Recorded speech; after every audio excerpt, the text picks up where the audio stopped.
In movie incarnations like Batman Begins and The Dark Knight, Batman's weapons and gadgets have to stand up to ever-increasing scrutiny from audiences. All of the tools that he uses, therefore, have to have some credible basis in scientific reality. We really wanted to sort of address from the point of view of, yes, if you had limitless financial resources, could you focus that and apply that to creating some very extraordinary, useful crime-fighting techniques?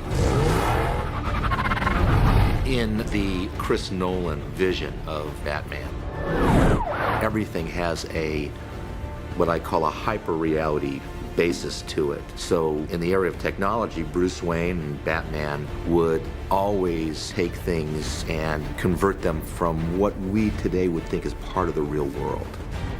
But as Batman's arsenal must meet the demands of 21st century technology, so too must his basic equipment, and that includes the most sensational suit ever worn by a caped crime fighter. Guy dresses up like a bat clearly has issues. It's the costume that transformed Bruce Wayne, would-be crime fighter, into an icon of heroism, justice, and strength. The batsuit. The batsuit has been a key part of its owner's mystique from the very beginning, but it wasn't always a source of protection. It starts as a symbol. A creature of the night, something to terrify. It's designed to make you A, anonymous, B, more than human all at the same time. Originally, Batman's suit was made of cloth.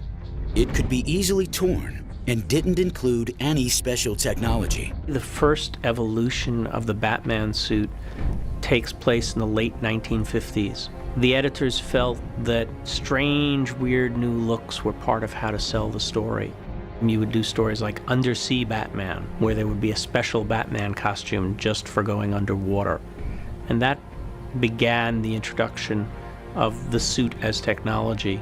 Given the weaponry that he's facing and the situations he's created, you have to believe he needs more in his arsenal in order to combat the greater threat that he keeps on facing.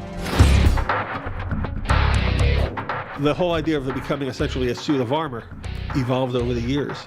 The inspiration for some of the technology of the batsuit was almost accidental.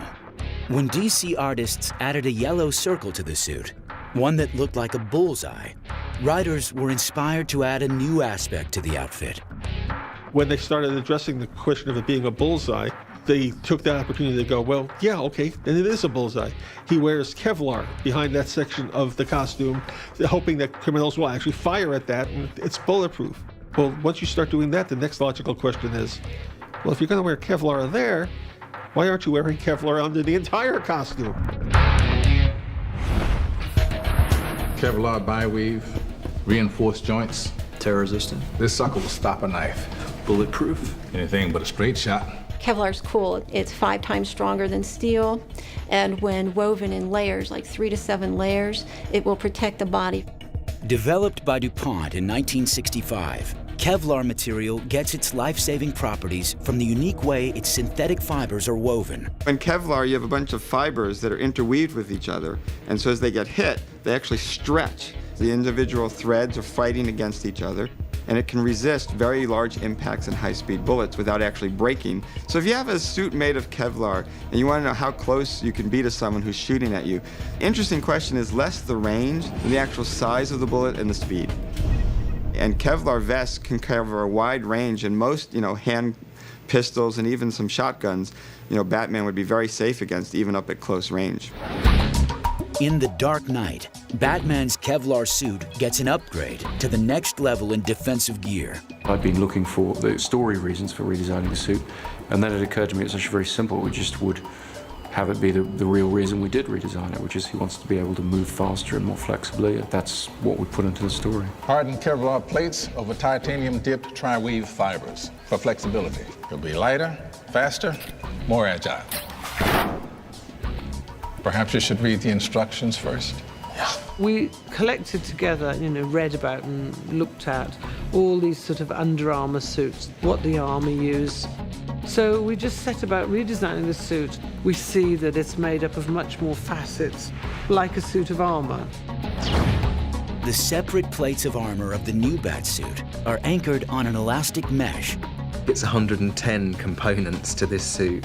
We decided that smaller armored plates would allow a crumple zone between those armored plates and allow him more movement.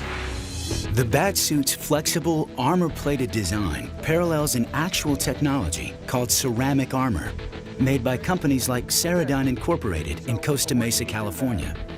Their ceramic plating has the resistance of steel, the material that's long been used to stop bullets. But ceramic plating is 70% lighter. To stop the bullet, you have to break the bullet. Therefore, you need something that is harder than the bullet. The lightest weight, hardest material known to man for these types of applications is known as boron carbide. Boron carbide is a black crystalline powder. When heated to extreme temperatures and formed into ceramic plating, it becomes nearly as hard as diamonds. So where you are right now are in the hot pressing area. This is where we take a powder and we make it into the lightest, hardest material known to man. Transforming the particles into armor begins by pouring the powder into forms and then compressing the material. The armor molds are then put into a hot press. And behind me, you can see the hot presses. These are induction heated and they operate at temperatures close to 4,000 degrees Fahrenheit. The plates are then cooled, but they're not safe to be used as armor yet. On certain high impacts, ceramic armor plating still will shatter. But that's actually a benefit because it really dissipates the energy into the shattering of the material instead of your body. But shards of shattered ceramic plating can still be deadly if they enter the body. To prevent this lethal possibility, a special resin is fused to the back of each piece of armor to catch the broken shards. The final step is we have to put out an outer layer. The outer layer is called the spall shield.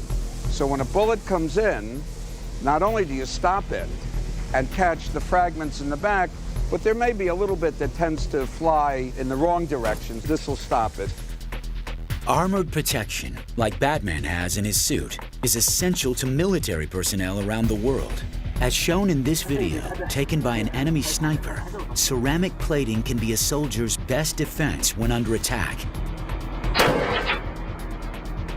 The shot was aimed at the soldier's heart, but he survived thanks to his body armor. Development of the Ceradyne armor has resulted in thousands of lives being saved. You can hold the muzzle up against a guy's chest and pull the trigger, and we'll stop that bullet.